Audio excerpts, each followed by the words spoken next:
sorry. We lost touch. Gano'n naman talaga nangyayari sa magbabarkada, di ba? Nag-iintayan kung sino yung mag-organize ng reunion, tapos magkakakalimutan na. Nakakamiss talaga ang barkada. Kailangan makilala mo yung buong barkada. Nandito. Ani, ito ang barkada, ha? Dayan, si Gwen. Siya ang pinaka-soft-spoken sa lahat. Yan, si Dang. Walang hilig sa pilikmatayan. Basta huwag mong pakialaman yung curlash ko, okay, Kai? May dalawa pa doon, si Becky tsaka si Janet. Becky!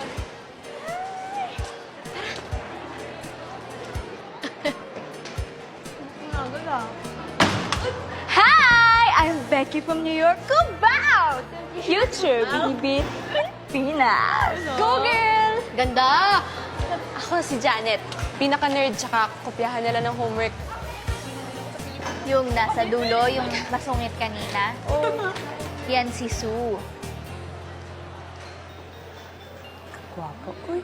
Commercial model yan si Sue, tsaka madala siya sa mga magazine covers. Kumikita na yan si Sue eh. Pero ayaw niya nagre-resist. Sue! Sue! Who's there? Annie? Annie who?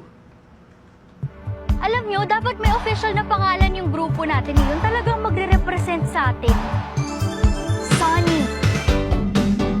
Truth or Dare! Ba't ka namumula? Okay na tayo? Okay na yan! O, tara na!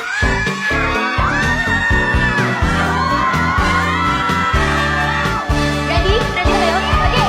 9, 10, 7, 8! 1, 2, 3, 4, 5, 6, 7, 8! 1, 2, 3, kaliwa! Gusto ko sanang mag-reunion magbabarkada. Magkita-kita magsama-sama. Annie? I want to ask you a question. I hope you don't mind. Why Sue and not me? We were too good for you.